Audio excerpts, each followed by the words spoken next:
It's Monday, August 11th, 2025. That means it's time for your weekly news surge here on the Mining Disrupt channel. Please be sure to scan that QR code right down there in front of this cowboy hat. I say it each week, but that's because it is one of, if not the most important thing that I do each week, which is to remind you of the second Mining Disrupt Expo, this time happening in the heart of Bitcoin mining, the very heart in the United States, Texas, Dallas, Texas, right there, front and center. We're going to be there talking about Bitcoin mining, the most important ground layer thing when it comes to Bitcoin. Lock those tickets in now, or if you're interested in becoming a sponsor and you want to have your brand on merch, if you want to be there on a booth, whatever it is that you're looking to do, this is the place to do it. It is Bitcoin centric. It's all about mining, getting people to come together. Yes, it is a B2B focused expo, but we have people walking in interested in Bitcoin. There's all kinds of people. Anybody and everybody is more than welcome to come. Just because it's B2B focused doesn't mean that you're not welcome. You absolutely are. There's something for absolutely everyone there. And being that it is B2B, you can talk to those businesses. You can get those handshakes. You can make those deals. You can find out exactly what it is that makes this thing, Bitcoin, tick, talk, next block. And on that very point, let's jump over to the numbers here. We're looking at, from what I recall, last week I did this, it was around 115,000. So we've gone up about $1,000 since last week. Hey, not too bad. $1,000 increase in a week. I saw it around 117,500 earlier, maybe within the last 24 hours.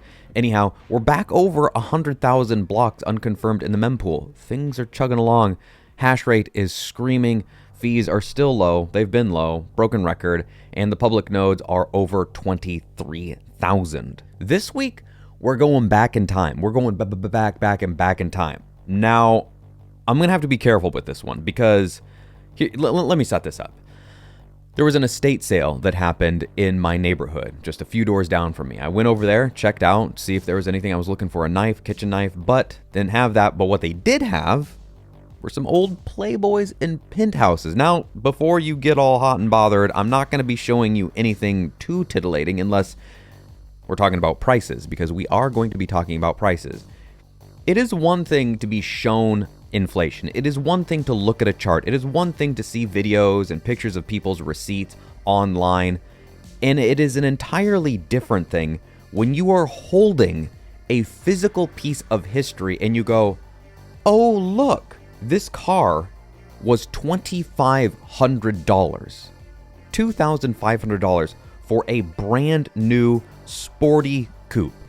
Now, I asked Grok what the comparable car released today is, and after giving me some figures for inflation, it said that this car at 30 miles a gallon would be roughly $18,500. Call it $19,000 today. And in 2025, a comparable model is the BRZ, which costs around $30,000.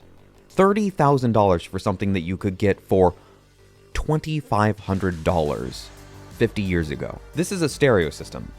You could probably get a stereo system like this for free at a garage sale. Here's some cigars. Now, I'm not much of a connoisseur of cigars. I smoke one here and there, but I'm no British HODL when it comes to cigars.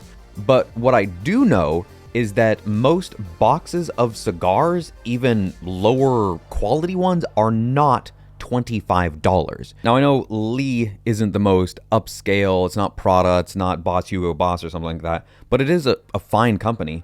Where are you going to find a shirt for $21 or pants for $25? Maybe at a yard sale? Maybe at a thrift store? Brand new? Nice slacks?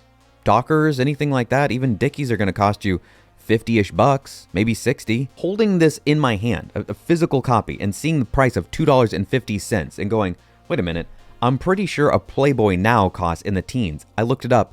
It's $20. Ladies and gentlemen, if you want to go to a newsstand and buy yourself a Playboy in 2025, it's $20. Cars that cost you less, a quarter of $10,000, $2,500, now $30,000 or more, depending on what touches you get. It's truly incredible to hold a piece of history in your hands and go, oh, it's not just somebody on Twitter talking about this. Admittedly, that's what I am right now. I'm just a person online telling you this through YouTube, through X, what have you. But I have this in my hand. Like you can go to a place and buy one of these. You can go to eBay, buy an old Playboy and see a snippet of history and go, oh yeah, prices have gone up so much. Or is it actually that the purchasing power of the dollar has gone down? To round things out this week, we've got some news by way of the Bitcoin historian Pete Rizzo talking about this from Block.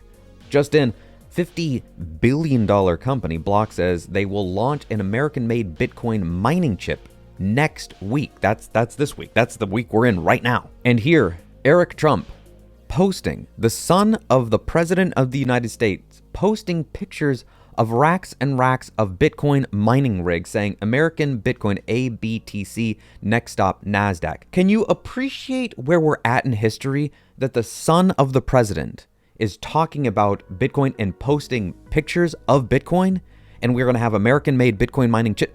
This is crazy.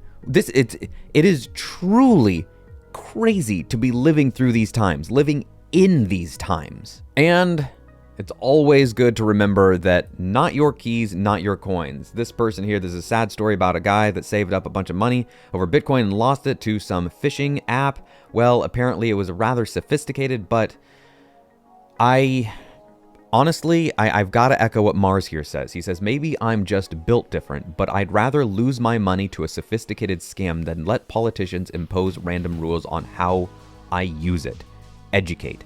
And that is what is so important about being in Bitcoin. That is why it is so important to get your tickets to the Mining Disrupt Expo, why it is so important to learn about this thing, to not fall prey to phishing scams, no matter how elaborate they are. You need to understand the importance of this asset. You need to understand the scarcity of what this thing is. You need to understand how precious what you hold is so that you respect and cherish this thing and treat it like the absolute pristine, scarce treasure that it is. I'll see you next week.